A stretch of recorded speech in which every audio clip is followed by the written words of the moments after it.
Olá, meus irmãos, graça e paz a todos. É um prazer para mim mais uma vez estarmos aqui.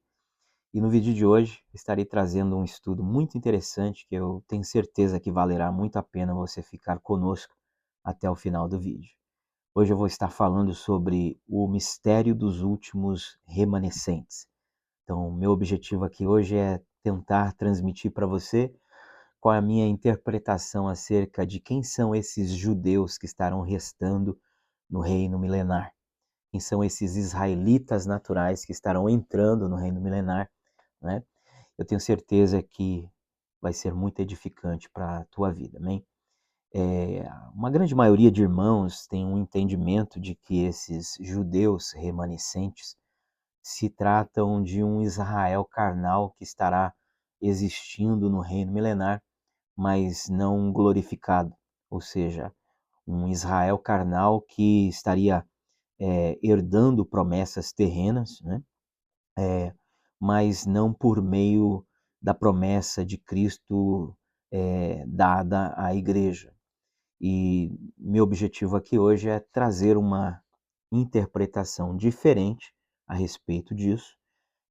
Quero dizer que respeito os irmãos que pensam assim, mas a minha proposta para vocês hoje aqui é tentar falar um pouquinho, né, a respeito desses judeus como sendo os últimos membros do corpo de Cristo, né, os quais estarão se convertendo na última semana por meio da pregação das duas testemunhas até a metade da última semana. Então, é um tema difícil, muito vasto, que eu não tenho a pretensão aqui de falar tudo acerca desse tema, mas quero apenas começar a falar alguma coisa a respeito disso e com certeza em outros vídeos nós estaremos dando continuidade sobre esse assunto, tá? Então, vamos para o que interessa, né?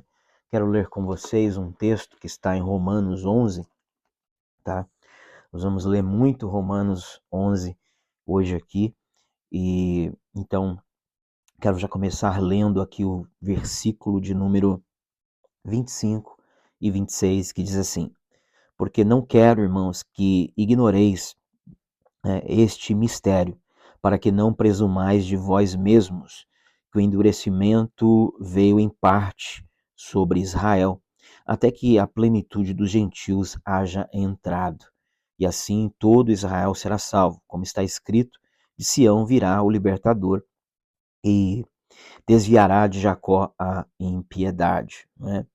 Então, esse é um texto muito interessante, porque, como eu disse no tema desse estudo, né, quero falar hoje sobre o mistério dos últimos remanescentes. E aqui claramente o texto está dizendo que Paulo reconhecia esse tema como um tema misterioso. Ele diz: não quero, né, que né, vocês gentios que creem no Senhor, que fazem parte da igreja, que foram enxertados na boa oliveira. Eu não quero que vocês ignorem este mistério, ou seja, não é para ignorar esse mistério. E ele diz também que não é para nós nos presumirmos em nós mesmos, ou seja, não é para haver jactância, não é para haver vanglória em nós, né? Por estarmos enxertados ou sendo enxertados na boa oliveira, conquanto que os judeus naturais, né, estão cortados e endurecidos até um tempo determinado. E é esse que é o mistério, né, que ele está falando. Ou seja, ele está dizendo, olha, não quero que vocês ignorem esse mistério, né, nem que vocês presumam em vós mesmos, porque esse endurecimento veio em parte sobre Israel, até que a plenitude dos gentios haja entrado. Então, logo após a plenitude dos gentios entrar, aí ele cita uma profecia de Isaías 59, né? E ele vai dizer que, então, como está escrito, né? E como está escrito, de Sião virá o libertador, né? O Gaal, e desviará de Jacó as impiedades, né?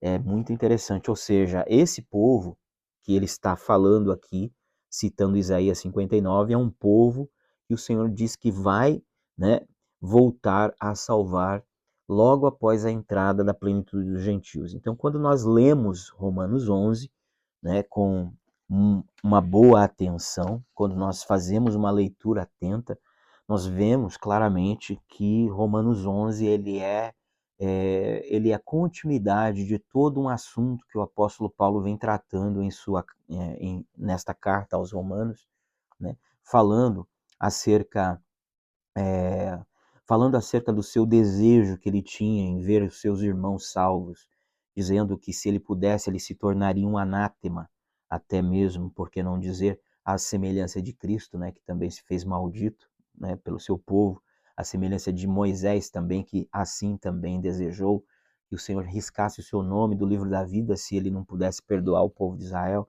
Aqui também o apóstolo Paulo, ele faz a mesma coisa, ele tem esse desejo. Olha, no capítulo 9 ele vai dizer, né, eu até estaria disposto a me tornar um anátema para que os meus irmãos pudessem ser salvos. No capítulo 10 ele vai dizer, olha, o bom desejo do meu coração é que Israel seja salvo, né? Eles têm zelo de Deus, mas é um zelo sem entendimento, né? Não conhecendo a justiça de Deus, buscaram a sua própria justiça, né? E aí então Paulo vai falar muito sobre isso, sobre esse Israel que ele está vendo que não está tendo acesso às promessas, uma vez que, apesar deles terem direito por natureza, conforme ele diz no capítulo 9, né, que nem todo de Israel de fato é um israelita, eles na verdade têm por direito as alianças, porque deles é as alianças, deles são os patriarcas, deles inclusive é o Cristo segundo a carne. Mas aí ele vai dizer que mas são os que são em Isaac, ou seja, são os que creem, que são considerados filhos, né? Paulo vai falar isso claramente ali, os descendentes que creem, são os filhos da promessa, que são considerados filhos. Então, né, nós vamos ver claramente que nem todo que é de Israel é de fato israelita. Então, Paulo está construindo uma ideia, ele está deixando muito claro que, a despeito dele ter esse desejo, ele sabe muito bem que só é possível ter acesso às promessas por meio de Cristo, por meio da fé. Então ele vai falar isso muito no capítulo 10, ele vai mostrar a diferença entre a justificação por meio da lei e a justificação por meio da fé, a qual Moisés falou de ambas. Ele vai citar Deuteronômios 30, mostrando que Moisés também anunciou ao povo de Israel, né, sobre a justificação pela fé, quando ele diz, olha, né, a justificação pela lei é esta, né, faça isso e por todas essas coisas vocês viverão, né, todas essas leis, todas essas mitzvot. Mas aí ele vai dizer que, né, mas a justiça que é pela fé diz assim: não diga no teu coração quem subirá aos céus, ao alto para trazer, né, o mandamento, né, para trazer o mandamento do alto, nem digas, né, que podes trazer esse mandamento das profundezas do mar ou das profundezas da terra, né? Daí ele vai dizer que esse mandamento que Moisés fala ali era Cristo, ou seja, não diga a justiça que é pela fé, diz assim, não diga quem é que pode, né, ajudar a trazer Cristo do céu ou tornar a trazer Cristo das profundezas da terra, ou seja, da morte, né? Por quê? Porque essa é uma obra que ninguém podia fazer, ou seja, era uma obra que ele faria. Ou seja, isso é algo que somente ele podia fazer, ou seja, ninguém podia trazer a palavra, o mandamento do céu e nem torná-la a trazer das profundezas da terra, porque ele mesmo, né? O Senhor mesmo daria um sinal, né? E esse é o sinal, né, que o Senhor daria, que é somente Ele pode realizar isso. Era uma obra que somente Ele podia realizar. Ele diz que a justiça que é da fé, né, diz que ninguém pode trazer o mandamento ou trazer a palavra encarnada do céu e nem torná-la trazer do abismo. Mas ele diz que a palavra, que é esse mandamento, o qual é o próprio Cristo, estará na sua boca e no seu coração. E se com a sua boca tu confessares e no teu coração creres, né, tu serás salvo. Aí ele vai dizer que, então, essa é a justificação pela fé, é a qual Deus dá por meio de Cristo, a palavra, o mandamento que Moisés pregou, né, e que o Senhor disse que enviaria quando o povo se convertesse, quando o povo se voltasse para o Senhor. Lá em Deuteronômio capítulo 30, ele vai falar claramente, quando vocês estiverem cativos em uma terra distante e vocês clamarem, se voltarem, melhor dizendo, para o Senhor, se convertendo para Ele, então, se vocês se humilharem, se vocês clamarem, então o Senhor, ele terá misericórdia de vocês e ele tirará vocês das terras de onde ele vos lançou e tornará a trazer vocês de volta para a sua terra, circuncidará o vosso coração, né?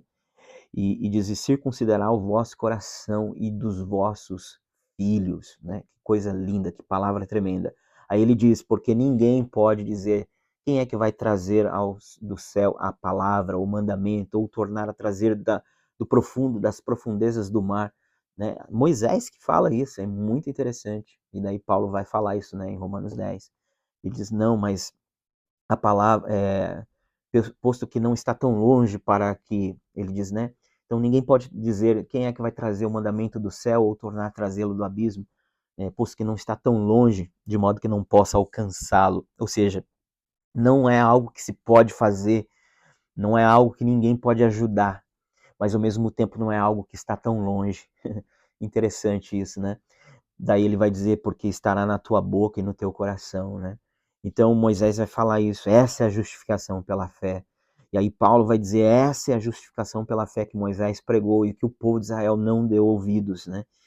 E aí Paulo vai dizer que, então, apesar do meu desejo de que todo Israel seja salvo, né, eles têm zelo, mas não têm entendimento. E ao invés de não conhecendo a justiça de Deus, que é essa do Cristo que desce do céu e que depois torna a subir das profundezas da terra, uma justiça que é como uma graça, um dom de Deus, né? Uma justificação pela graça por meio da fé, né?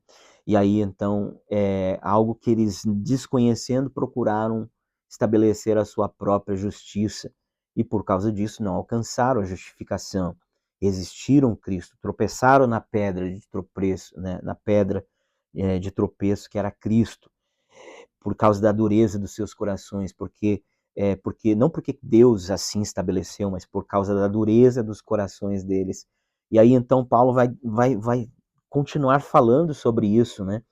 E no capítulo 10 ele fala sobre isso, ele diz, olha, então a justificação pela fé é essa, e não está tão longe, de modo que não possa alcançar, mas está perto de vocês, está na tua boca e no teu coração. Se com a tua boca confessares e com o teu coração creres, né, que Jesus Cristo é Senhor, então tu serás salvo. Aí ele diz que, então, citando, né, Joel 2:32, ele diz, né, que todo aquele que crê não será confundido. Então, crer não será confundido. Ele diz, né, porque daí ele vai dizer, porque não há acepção entre judeus e gregos, né? E diz que todo aquele que invocar o nome do Senhor será salvo. Então ele cita Joel 2:32, que fala, né, sobre isso no Monte Sião e em Jerusalém estarão aqueles que serão salvos.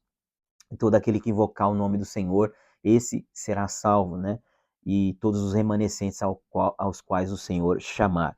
Então nós vemos claramente que há uma construção de uma ideia do apóstolo Paulo falando a respeito desse Israel, que ele gostaria muito que se salvasse, mas que por causa da dureza do coração, por eles não crerem, por eles estabelecerem a sua própria justiça, por não conhecerem a justiça de Deus, por não quererem conhecer a justiça de Deus por meio de Cristo, então eles vão ser rejeitados. E aí Paulo vai continuar falando, olha, né?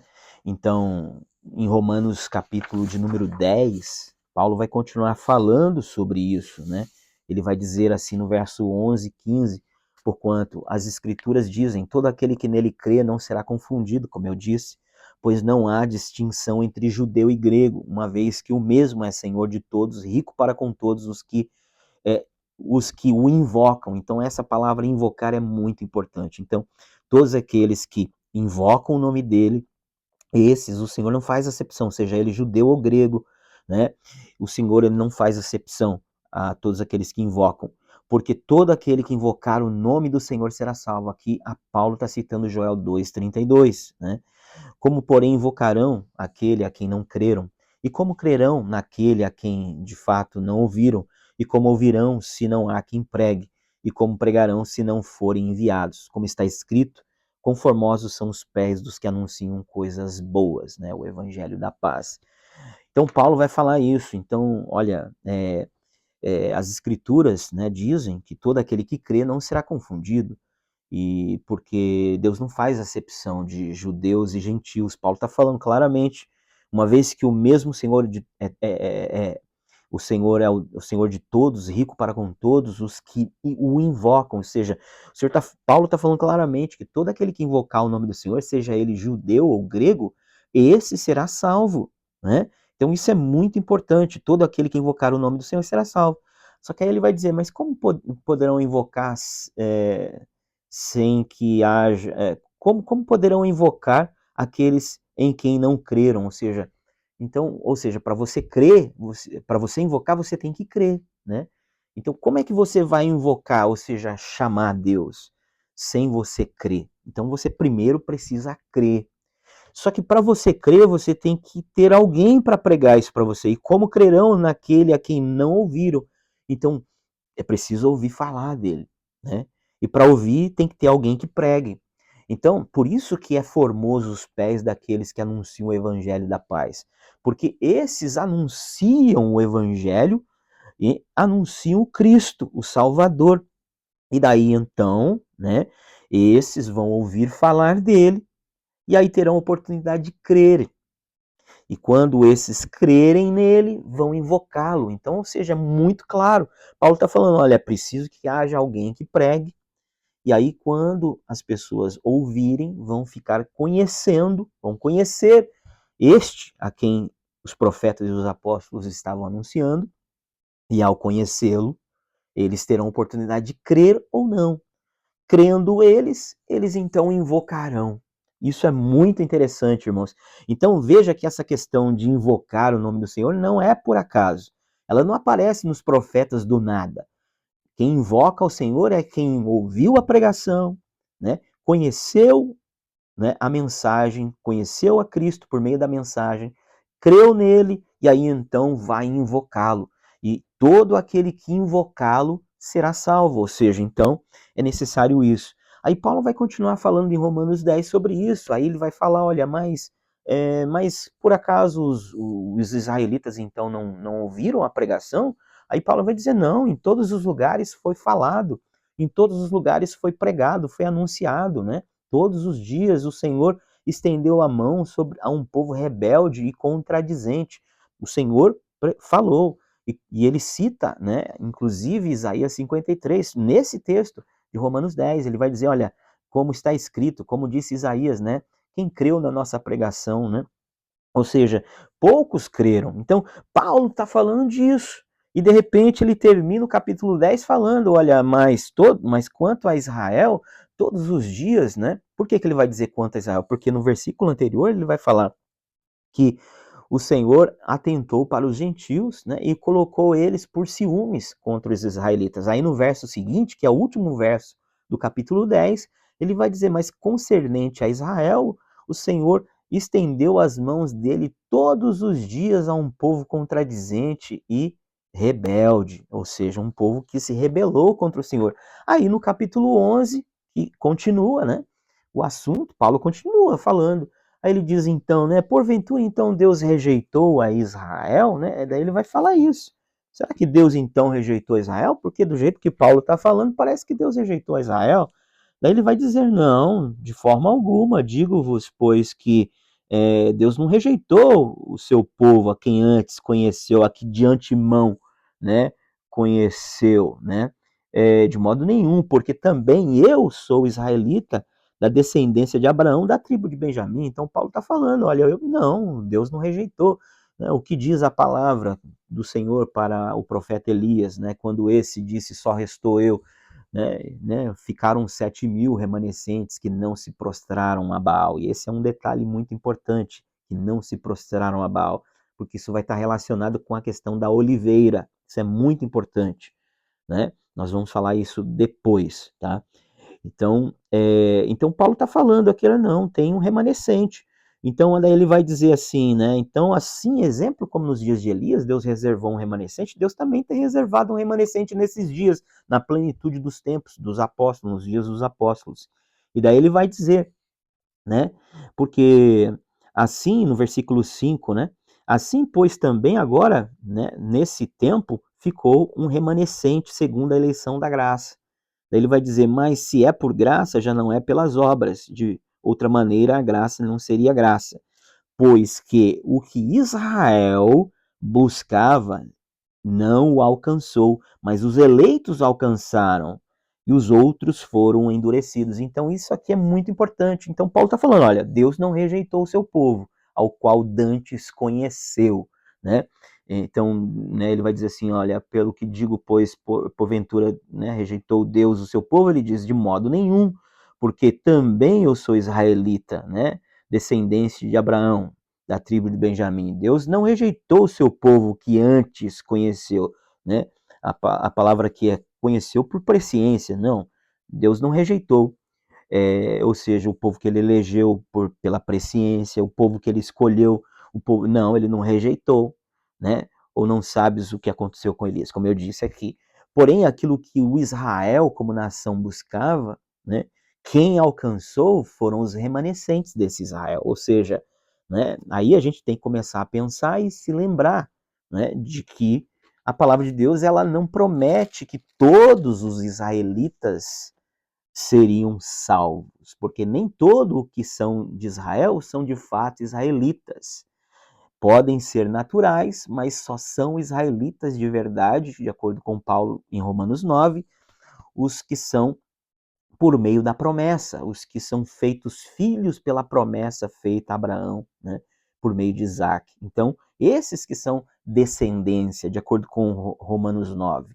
Então, nem todos, e conforme diz Isaías, né, no capítulo de número 10, no versículo 22, olha só que interessante o que a Bíblia diz, Isaías 10, 21 ao 24. Os restantes se converterão ao Deus forte, sim, os remanescentes de Jacó, porque ainda que o teu povo, Israel, seja como a areia do mar, o remanescente será salvo. O remanescente se converterá, ou o remanescente será salvo, somente o remanescente. Então, ainda que Israel seja como a areia do mar, só o remanescente será salvo. Então, está muito claro, esses remanescentes são quem? São aqueles que alcançam as promessas.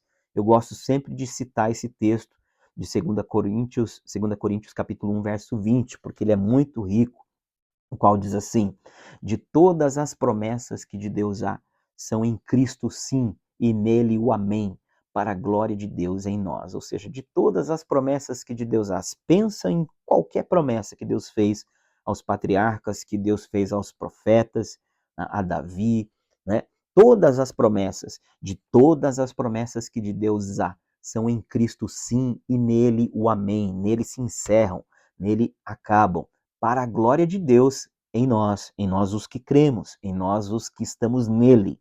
Então, a despeito do Israel natural ter direito por natureza das promessas, eles não têm acesso a elas se não estiverem ligados à raiz da oliveira, porque a raiz da oliveira é que abençoa, é quem dá vida, é a raiz da oliveira que santifica a oliveira e os ramos, né, da oliveira.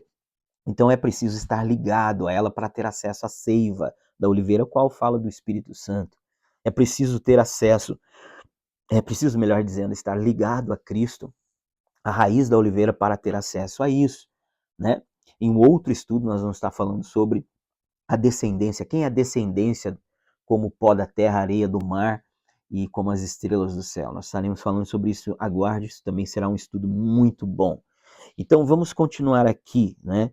Então, Isaías está falando claramente, olha, os remanescentes se converterão, né? Ainda que Israel seja como a areia do mar, só o remanescente será salvo. E esses remanescentes são aqueles que creem, são aqueles que creem, são aqueles que invocam o nome do Senhor, e esses são salvos, né? Então ouvem a pregação, conhecem a Cristo, creem nele e invocam o nome dele. São esses, e Paulo se inclui neles, nesse grupo.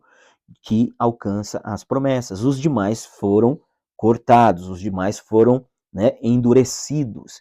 Porém, o mistério é que eles foram endurecidos até que entre a plenitude dos gentios.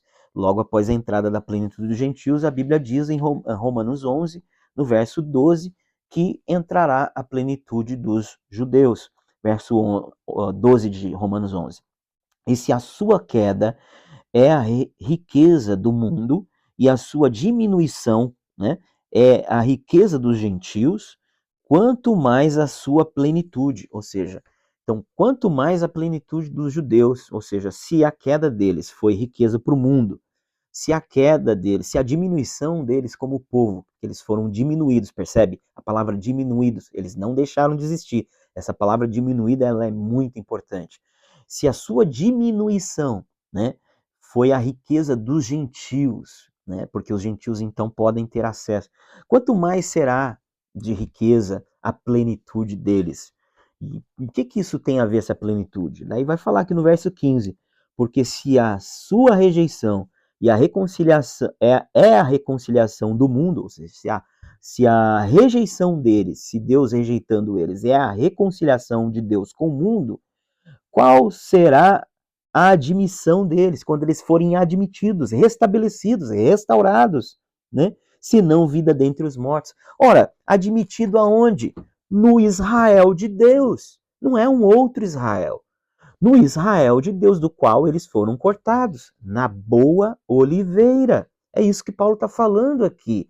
Então eles vão ser admitidos de novo, foram cortados, agora vão voltar a ser admitidos de novo. E o que vai acontecer quando eles forem admitidos?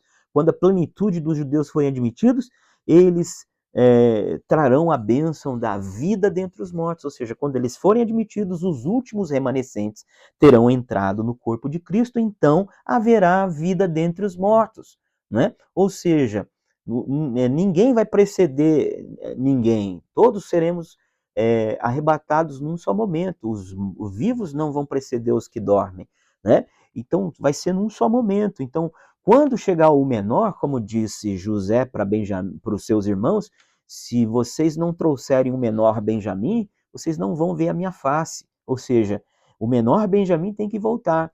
E esse menor Benjamim vai fazer parte da igreja, parte do corpo de Cristo, né? Então esses são os remanescentes que vão voltar no tempo do fim e que vão ouvir a pregação das duas testemunhas, vão crer na pregação, vão invocar o nome do Senhor e vão ser salvos. No Monte Sião haverá salvação, no Monte Sião, né? Onde é que há salvação? No Monte Sião, né? E aí então nós vemos claramente que o apóstolo Paulo está falando, olha, então os remanescentes alcançaram aquilo que Israel buscava alcançar e não alcançou. Eles buscavam as promessas e não alcançaram, pela dureza do coração, porque foram rebeldes, porque todos os dias o Senhor estendia a mão para eles, mas eles se rebelaram contra o Senhor, eles tropeçaram na pedra de tropeço e na rocha de escândalo, que era Cristo, não conhecendo a justiça de Deus, estabeleceram a sua própria justiça. Então, assim, irmãos, é uma série de questões que não dá para ignorar. E aí, então, Paulo vai falar claramente que logo após esse povo, né, os gentios entrarem, então o mistério, né, vai se cumprir de que os judeus, os últimos remanescentes, vão ser enxertados na sua própria oliveira. Ele vai dizer aqui, olha, no verso 20, que a razão pela qual eles foram cortados é pela incredulidade. Ele diz, olha, está bem, pela sua incredulidade foram quebrados, né? E tu deixa eu ver aqui, e tu estás, melhor dizendo, em pé pela fé, então não te ensoberbeças, mas teme, ou seja, eles foram cortados pela incredulidade, nós estamos em pé, nós estamos na oliveira, enxertados nela pela fé, então não podemos nos ensoberbecer por isso, por quê? Porque não somos nós, né? Porque não somos nós que sustentamos a raiz, mas é a raiz que nos sustenta, né? Isso é muito importante. E aí no verso 23 ele vai dizer, e também eles, se não permanecerem na incredulidade, serão enxertados, porque poderoso é Deus para os tornar a enxertar. Então percebe, irmãos, que Deus está falando que ele pode enxertá-los novamente se eles não permanecerem na incredulidade. Ou seja, tem que crer para ser enxertado de novo. Então, quando entrar a plenitude dos gentios, eles vão voltar a crer. O Senhor vai abrir os olhos deles. Não que judeus não estejam se convertendo nos nossos dias, mas o foco de Deus estará novamente voltado para os judeus. E aí então eles poderão invocar o nome do Senhor, e aquele que invocar o nome do Senhor será salvo. Lembrando que só pode invocar o nome do Senhor aquele que ouviu a palavra, entendeu, conheceu e creu. Então, aquele que creu vai invocar. Então, todo aquele que crê vai invocar o nome do Senhor. Então, invocar o nome do Senhor está relacionado a crer. Crer está relacionado a conhecer. Conhecer quem Cristo é. E conhecer está relacionado a ouvir a pregação. Tá muito claro isso. E aí, então, a gente vai ver que no texto aqui de Romanos 11, Paulo vai dizer aqui ainda no verso de número 30 ao 32, porque assim como vós também antigamente fostes desobedientes a Deus, mas agora alcançastes misericórdia, nós gentios, pela desobediência deles, assim também esses agora foram desobedientes para também alcançarem misericórdia pela misericórdia a vós demonstrada. Porque Deus encerrou a todos debaixo de desobediência para com todos usar de misericórdia. Ou seja, Deus está falando claramente aqui que, né, assim como, né, nós, gentios, antigamente fomos desobedientes e por meio da desobediência que nós, por meio, melhor dizendo, da incredulidade dos judeus, né, nós alcançamos misericórdia, né? Aí o Senhor vai dizer assim: assim também esses agora foram desobedientes, como nós no passado, né? Para também alcançarem misericórdia, né? Pela misericórdia nós demonstrada, ou seja, a mesma misericórdia que Deus demonstrou para conosco, Deus vai demonstrar para com eles, né? Porque Deus encerrou a todos, judeus e gentios, debaixo de desobediência, para no final usar de misericórdia para com todos. E isso é algo tão tremendo, isso é uma revelação tão tremenda que Paulo entendeu que no final Deus vai usar de misericórdia para com os judeus, ou seja, ele vai salvar. Ele não está falando aqui que ele. Irmãos, Paulo vai ficar tão feliz que ele vai falar algo aqui tremendo, mas não porque ele entendeu que esses judeus vão fazer parte de um Israel carnal no reino milenar, não. É o que Paulo estava falando o tempo inteiro, porque eu quero que eles sejam salvos, e Paulo vai entender que eles serão salvos, ou ele vai expressar aquilo que ele entendeu. Daí, por isso, quando ele diz isso, que Deus encerrou a todos debaixo de desobediência, para no final usar de misericórdia para com todos. Aí ele vai dizer assim: ó profundidade das riquezas, tanto de conhecimento como de sabedoria. Quem conheceu a mente do Senhor? Quem é que foi o seu conselheiro? Porque dele, por ele, para ele são todas as coisas. Glória somente a ele eternamente. Amém. Então era como se Paulo estivesse transbordando de alegria, dizendo assim: que Deus maravilhoso, né? Quem é que pode conhecer a mente do Senhor? Quem é que foi seu conselheiro, né? Porque dele, por ele, para ele são todas as coisas. Glória somente a ele eternamente. Amém. Ó profundidade das riquezas, né, de sabedoria e ciência. Ou seja, Paulo estava feliz, estava rejubilante pelo fato de saber que os seus irmãos também seriam salvos, né? Que o Senhor ele iria cumprir a sua boa palavra falada aos profetas, a qual fala a respeito do povo de Deus, os israelitas, serem introduzidos também no Israel de Deus, que só tem um Israel, irmãos, o Israel de Deus, que é o Israel eleito, o Israel, né, feito de remanescentes, né, fiéis. O Israel que não crê, esse foi endurecido, foi cortado. São israelitas naturais, mas não são de fato israelitas, porque Paulo diz isso em Romanos 9. São de Israel, são naturais, descendentes de Abraão, têm o DNA de Abraão, mas não são de fato israelitas no mundo espiritual. Por quê?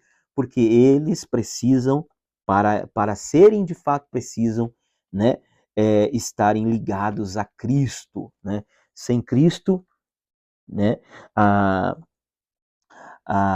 sem Cristo a filiação deles não é válida.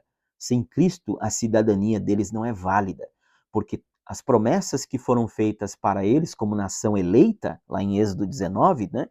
Se vocês guardarem, tem uma condição, se vocês guardarem as minhas palavras, né? E atentarem para elas, né? Vocês serão para mim uma nação eleita, um sacerdócio real, um povo adquirido, né? Uma nação santa. Daí Pedro vai citar isso lá em uma das suas cartas, se não me falha a memória, a segunda carta, no capítulo 2, e vai dizer que nós, os que cremos, judeus e gentios, somos a nação eleita, o sacerdócio real, o povo adquirido, a nação santa, né? Ou seja, então Pedro vai dizer, olha, essas promessas se cumprem em nós, ou seja, quem é essa nação santa eleita? Quem é o Israel eleito, irmãos? É a igreja, judeus e gentios que creem no Senhor, e todo aquele que crê e será salvo e fará parte desse Israel. E a boa notícia, irmãos, é que Deus é tão maravilhoso que ele reservou para o tempo do fim aquilo que há de melhor para salvar esse povo, né? Ou seja, já que esse povo eles gostam de sinais, porque os gregos pedem sinais e os judeus gostam, melhor, já que os judeus pedem sinais e os gregos buscam sabedoria, o Senhor vai dar sinais para eles. Eles querem sinais, então o Senhor vai dar sinais. Aí as duas testemunhas vão pregar e eles vão crer, muitos vão crer, então muitos vão crer e serão salvos. E então, irmãos, inclusive eu acho interessante porque o fato deles estarem pregando e fazendo sinais e prodígios não anula o fato de que isso será uma conversão pela fé, ou seja, não é porque vai haver sinais e prodígios que não vai ser pela fé, porque, né, claramente isso aconteceu nos dias dos apóstolos. Os apóstolos, eles pregaram, fizeram sinais e maravilhas, e todos aqueles que creram ali foram salvos pela fé. O detalhe é que os sinais e os prodígios são muito bons porque eles levam os ouvintes a ficarem mais atentos para ouvir a palavra. Ou seja, se a pessoa está desatenta, ao ver os sinais, ela vai estar atenta para ouvir a palavra. Então, esse é o objetivo, fazer com que os sinais façam com que os ouvintes, principalmente os judeus, tenham mais atenção para essas testemunhas que vão estar pregando o evangelho, né, do reino ali. Então, como foi no caso de Filipe, lá em Samaria, lá em Atos 8, ele pregava a Cristo, e todos aqueles que viam os sinais que ele fazia, as maravilhas que ele fazia, ouviam e atentavam para as palavras que ele estava anunciando, ou seja, os sinais e as maravilhas serviam para que eles pudessem estarem ouvindo com mais atenção as palavras que Filipe falava, não é? Então, irmãos, claramente, nós vamos ver aqui mais alguns versículos, né? Antes de nós terminarmos esse estudo maravilhoso, né? Eu quero ler mais alguns versículos para vocês verem, né? Que quem são esses que vão ser salvos, né? Então eu quero ler aqui um texto que está deixa eu ver aqui, em Zacarias 13, né? Do verso 7 ao 9, que vai dizer assim: Desperta, ó espada, contra o meu pastor, e contra o homem que é o meu companheiro, diz o Senhor dos Exércitos. Fere o pastor e as ovelhas se dispersarão. Então, isso aqui falando da morte de Cristo na cruz, né? Então, após a sua morte, as ovelhas se dispersaram. Mas volverei a mão para os pequeninos. Então, o Senhor, né, após a sua morte, ele diz, olha, eu vou atentar para os pequeninos. Então, isso é muito importante, porque esses é que são os remanescentes, esses que vão voltar. Em toda a terra, 2/3 delas será eliminado e perecerão. Então, de fato, né, uma grande quantidade vai morrer, vai ser eliminado. Então, o Senhor está falando, olha, de toda a terra, 2/3 delas será eliminado e perecerão. Mas a terça parte, né, restará, ou seja, a palavra que restar é remanescente. Mas a terça parte será remanescente, vai restar nela. Farei passar a terceira parte, ou seja, os remanescentes, pelo fogo, ou seja, grande tribulação, e a purificarei como se purifica a prata, e provarei como se prova o ouro. Ela invocará o meu nome, e eu a ouvirei, direi, é meu povo, e ela dirá, o Senhor é meu Deus. Então veja, irmãos, como eu disse aqui no início do estudo, só pode invocar o nome do Senhor aquele que ouviu a pregação, conheceu quem Cristo é, creu nele e aí invoca, né? Paulo explicou isso claramente, né? Então, agora, esse povo aqui, quem são? são, irmãos, tem que prestar atenção, são aqueles que após Cristo morrer se dispersaram, né? As ovelhas se dispersaram, e o Senhor está dizendo que vai estender a sua mão para os pequeninos. Então ele vai salvar os pequeninos, né? E aí ele vai passar, ele vai destruir 2/3 da terra, de toda a terra, de todo o povo, vai eliminar 2/3, 1/3, só que isso aqui eu não acho que seja literal. Então, na minha opinião, não é que 1/3, 2/3 seja algo literal, né? É apenas uma metáfora. Não necessariamente vai ser 1/3 de todo o povo, exatamente, né? Eu penso que seja assim. Então o Senhor vai fazer passar esse 1/3 de remanescentes, né? Os que vão restar, os remanescentes. Então isso é muito importante. Então são remanescentes, são pequeninos, são remanescentes, vão passar pela tribulação, pelo fogo. O Senhor vai provar, vai purificar, como prata purificada, como ouro provado no fogo. E aí então eles vão invocar o nome do Senhor, e então o Senhor vai ouvi-los e vai dizer: é meu povo. E eles vão dizer: o Senhor é meu Deus. Que coisa tremenda, irmãos. Então esses aqui são os remanescentes. Zacarias capítulo 13, versículos 7 e 9, né? Nós vimos dentro desse texto de Zacarias 13, também no contexto do capítulo de número 12, no verso 10, quem são aqueles habitantes de Jerusalém, os da casa de Davi, cujo Senhor vai derramar espírito de graça e súplica. Em um outro estudo falamos sobre isso, né? Quem são esses que vão prantear por um filho unigênito, por um Benai Yahid, né? Um filho unigênito, e vão chorar amargamente por um filho primogênito? Quem são? Eu disse claramente no outro estudo, vou repetir aqui, para você saber quem esse povo é, você tem que entender isso aqui que eu estou falando. São pequeninos, são remanescentes, né? São aqueles que invocam o nome do Senhor no meio da tribulação, né? E também são, né, como eu disse, aqueles que Jeremias fala no capítulo 6, que vão prantear por um filho unigênito e chorar amargamente por ele antes que venha o rei do norte, né, contra a cidade de Jerusalém. Então Jeremias profetizou a mesma coisa que Zacarias profetizou em Zacarias 12:10, de modo que essa profecia de Zacarias 12:10 não é a primeira, não é a fonte é Jeremias 6:26, tá? Então Jeremias profetizou não para o cerco que haveria somente ali nos dias de Jeremias, que o rei Nabucodonosor faria, mas ele está falando de algo no futuro, do rei do norte do tempo do fim, do anticristo. E ele está falando do Cordeiro de Deus que seria morto. E diz que deveriam chorar por ele, como quem chora por um filho unigênito.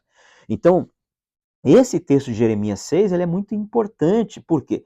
Porque Jeremias 6:26 vai dizer assim: ó filha do meu povo, Jerusalém terrestre, ó filha do meu povo, né? Vai dizer assim, cinge-te de saco de silício, revolve-te na cinza, né? E pranteia como por um filho unigênito, pranto de amargura, antes que de súbito venha o mal do norte. Ou seja, antes que venha o rei do norte, pranteia amargamente por um filho unigênito. Chore amargamente por ele, né? Revolva-te na cinza, põe pano de saco e cinza, se humilha, revolve-te na cinza, né? Se arrependa, se converta, se arrependa, né? E por quê? Porque vai estar sendo pregado, né, a mensagem de Cristo por meio das duas testemunhas. E Jeremias está falando, olha, antes que venha o mal do norte, ou seja, esse povo não está clamando somente quando está vendo Jesus descendo dos céus, pondo os pés no Monte das Oliveiras e as marcas dos cravos nos pés e nas mãos. Mas Jeremias está falando claramente que isso está sendo dito para eles clamarem antes que venha o rei do norte, antes que venha de súbito o mal do norte. Clamem antes que isso aconteça. Revolvam-te na cinza, ponham saco de silício, veste, se arrependam, se humilhem, convertam-se. Chorem por um filho unigênito amargamente, ou seja, chorem por aquele a quem vossos pais crucificaram. Chorem por Cristo, né? Chorem por ele. E aí no verso 1 de Jeremias 6 vai estar sendo dito lá, né? Benjamim, ó filhos de Benjamim, fugi de Jerusalém apressadamente, tocai a trombeta em Tecoa, levantai o facho em Bait-Haquerem, né? Antes que venha o mal do norte, ou seja, filhos de Benjamim, os últimos eleitos, os últimos remanescentes, fujam daí apressadamente, fujam do meio de Jerusalém, né? Tocai a trombeta em Tecoa, Tecoa, cidade do profeta Amós, Tecoa, deserto de Tecoa, 2 Crônicas 20 fala isso, tem um deserto lá, toque a trombeta de Tecoa, toque a trombeta também lá em Jerusalém, anuncie para os filhos de Benjamim, fujam daí apressadamente de Jerusalém, porque será levantado o facho sobre Beit Hakeren. Facho ali, a palavra é tributo, imposto, né, sobre Beit Hakeren, sobre a casa da vinha. A casa da vinha é Jerusalém terrestre. Chegou o momento de pagar a sua dívida. Saia daí antes que venha o mal do norte. Então, saia daí, vista-se de pano de saco, revolva-te na cinza, pranteia amargamente como por um filho unigênito, pranto de amargura, antes que venha o mal do norte, ou seja, essa é uma mensagem que está sendo pregada pelas duas testemunhas antes que o rei do norte cerque a cidade, ou seja, antes da metade da última semana. Então, nos 3 primeiros anos e meio da última semana, essa mensagem de Zacarias 12:10 vai estar sendo anunciada, conforme disse Jeremias no capítulo 6, no verso 26, para os habitantes de Jerusalém terrestre. E aí os benjamitas, os eleitos, os últimos remanescentes, vão ouvir a mensagem, vão crer, né? E vão invocar o nome do Senhor, vão se vestir de pano de saco e cinza, vão se arrepender, vão se humilhar, vão prantear como se pranteia por um filho unigênito. Esses vão ser salvos.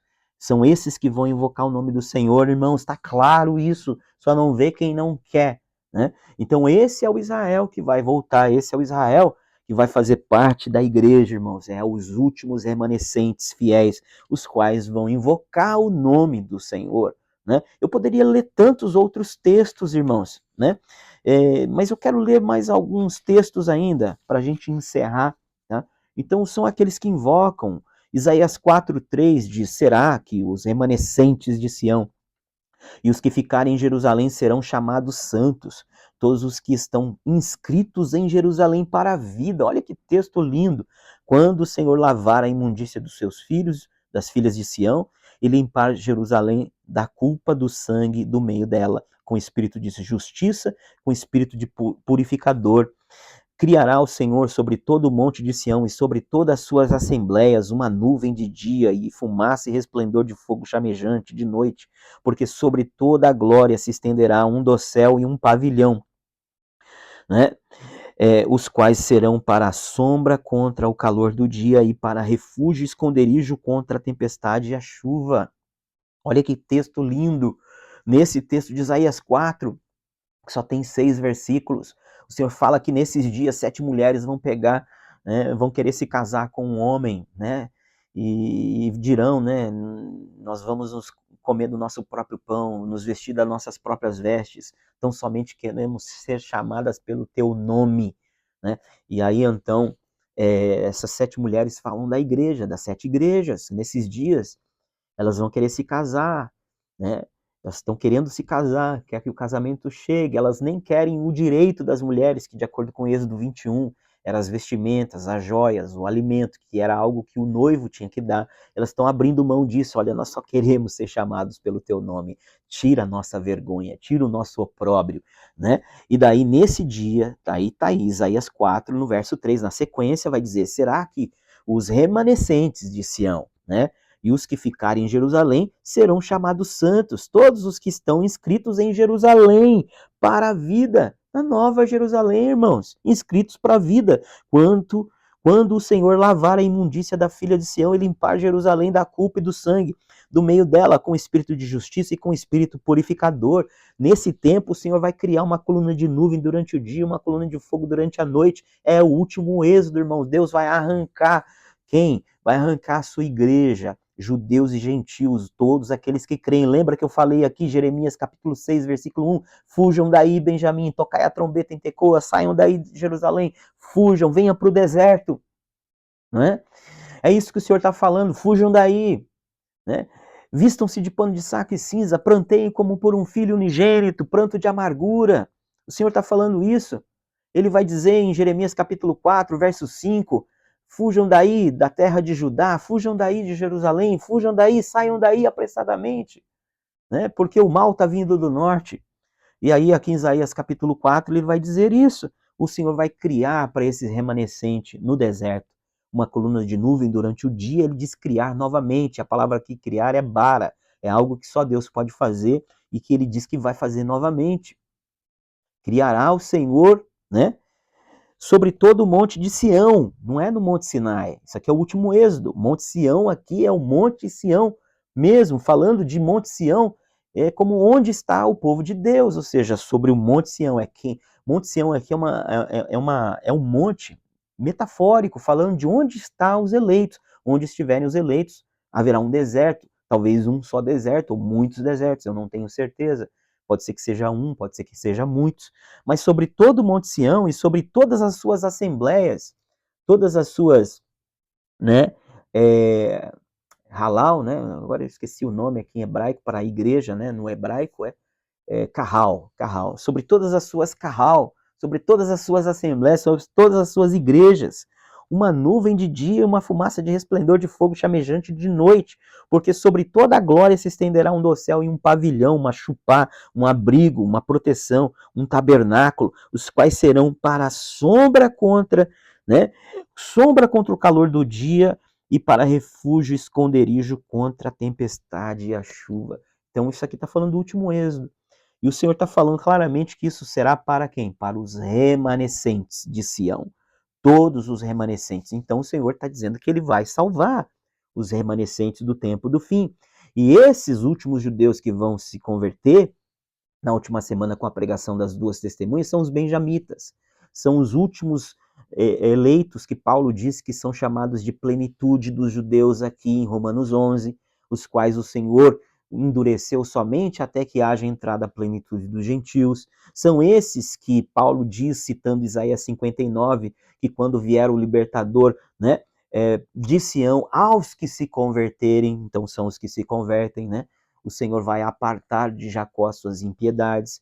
Essa será a sua aliança com eles, quando colocar o seu espírito neles, né? Naquele dia. Então o Senhor vai derramar o seu espírito. Então esse é o povo, irmãos, esse é o povo. Então eu acredito em algo eu acho que eu acredito em algo muito especial para esse povo. Eu e outros irmãos que estamos ensinando sobre isso, nós acreditamos que esse povo, que todos os irmãos que creem diferente de nós, que dizem que eles vão restar, e que dizem que eles vão ser uma nação restante, um Israel carnal, né, não glorificado, esses mesmos, todos eles, sem tirar um nem colocar um a mais, todos os mesmos, nós cremos que eles serão parte da igreja, tá? E se alguém acha que vai ser difícil para se converter, não, os que são do Senhor vão ouvir a sua voz, as suas ovelhas vão ouvir a sua voz, e haverá sinais, haverá maravilhas. O Senhor vai fazer tudo que for possível para que eles se convertam. Pode ter certeza disso, né? E quem sabe você será um desses, né, que vai ser levantado no tempo do fim para anunciar essa mensagem, como eu tenho feito, né? Embora muitos tenham nos chamado nesses últimos dias aí de antissemitas, porque estamos falando que o Israel carnal vai ser igreja. Olha que coisa tremenda, irmãos, igreja, eles vão ser igreja, vão fazer parte desse povo, de um único Israel, irmãos. Esse remanescente não vai morrer, não. Esse remanescente será poupado, né? Será salvo, será restaurado, né? Vai passar por tribulação, sim, mas será salvo, né? Então nós temos sido falsamente acusados, né, por alguns irmãos que nós respeitamos, mas infelizmente não estão satisfeitos apenas em ensinarem aquilo que acreditam, mas, né, querem dizer que nós estamos ensinando que Deus vai matar todos os judeus, que não haverá judeus no tempo do fim, que o Israel não vai existir, como se nós fôssemos aniquilistas, né? Não sei qual é a palavra que usa para isso, como se nós estivéssemos aniquilando o povo de Israel. Não, muito pelo contrário, nós estamos entendendo que Deus vai os glorificar conosco. São os menores, são os últimos, são Benjamim, são os últimos 12 mil eleitos, né, que é um número simbólico, não é literal, dos 144 mil, né, que são os últimos, os 12 mil benjamitas. Né? Então, é isso que eu acredito. Né? Então, esse povo que nós estamos falando que vai restar no fim dos tempos, no reino milenar, serão parte, sim, da igreja. Né? E, como eu disse, então nós não somos, né, antissemitas, nós cremos no que há de melhor para Israel. Esse é o meu desejo para eles. Não só é um desejo, né, de palavras, mas como muitos dos irmãos que me acompanham já há anos nas minhas redes sociais sabem, que eu estudei hebraico, aprendi a ler e escrever um pouquinho, não falo muito, mas aprendi o suficiente para poder, e falo inglês também, né? Não fluente, mas eu considero que eu falo um inglês razoável, que é muito bom, que dá para conversar bastante. Então, eu misturo um pouco de inglês com hebraico, né? Então eu estudei hebraico, né? Para poder pregar para os judeus aqui de Nova York, porque aqui é a maior colônia de judeus, né? Principalmente ortodoxos, não só ortodoxos, mas muitos judeus aqui, né? De 20 pessoas que eu dirijo no meu carro por dia, né? No meu trabalho, eu diria que 10 ou 12 são judeus. Então eu tenho pregado o evangelho para os judeus, né? Eu tenho anunciado essa mensagem, essa boa nova para eles. Eu, assim, para a glória de Deus, eu falo isso. Eu não gosto de falar, né? Mas às vezes é necessário a gente falar, né? Uma vez que muitas pessoas têm tido esse mal entendimento acerca de nós, né? Chamando a gente aí de antissemita, né?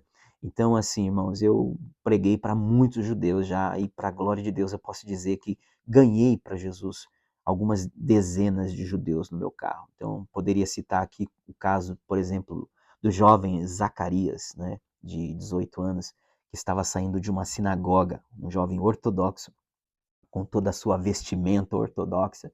Ao entrar no meu carro, eu saudei ele, né, em hebraico, falei com ele em hebraico, e aí dali começamos a conversar e falei sobre Yeshua. Ele creu em lágrimas, se converteu a Yeshua, entregou a sua vida a Yeshua no meu carro. E quando eu parei em frente da sua casa, ele me pediu para eu continuar falando por mais 15, 20 minutos, né? Então saí dali com o meu coração transbordando de alegria. E como essa experiência, tive algumas dezenas, como eu disse, né? Eu poderia falar aqui outras, né, experiências que eu tive, como foi o caso de 4 jovens, né, que estavam indo para uma festa judaica e que as 4 se converteram no meu carro a Yeshua. Tem várias histórias, né, muitas histórias, inclusive de judeus que moram em Israel, que estavam, eu peguei no aeroporto, fui levar e aí preguei a Cristo e Yeshua e eles se converteram. Então, irmãos, eu não sou antissemita, eu amo os judeus, eu amo os meus irmãos Yahudins, eu amo eles, eu amo o povo de Israel, né? Que é o meu povo também, eu faço parte dele, eu fui enxertado nessa boa oliveira. E, e então eu queria terminar, né, esse estudo, né, falando sobre isso. Não nos acuse, né, com falsas acusações, né? Não diga isso. Nós amamos os judeus e queremos o melhor para eles. Se vocês entendem assim, que eles serão um Israel carnal, não tem problema, nós respeitamos. Porém, nós pensamos assim, estamos felizes e acreditamos, estamos felizes por encontrar, né, base bíblica para acreditar que eles sim serão parte da igreja, como Paulo se alegrou. Eu também me alegro e termino esse meu estudo aqui hoje, né, com essa mesma alegria de Paulo, que quando descobriu que o Senhor iria salvar um remanescente de judeus irmãos dele, ele disse: ó, profundidade das riquezas, tanto de conhecimento quanto de sabedoria. Quem conheceu a mente do Senhor? Quem foi o seu conselheiro? Porque dele, por ele, para ele são todas as coisas. Glória somente a ele eternamente. Amém. Termino aqui meu estudo de hoje. Aguarde os próximos estudos. Se você gostou do nosso estudo, deixe o seu like, inscreva-se no nosso canal, compartilhe esse vídeo. E é isso. Um grande abraço a todos vocês. Perdoe a simplicidade do nosso canal, né? Mas eu acho que o mais importante é a mensagem, né? E é isso. Um grande abraço a todos. Shalom, shalom.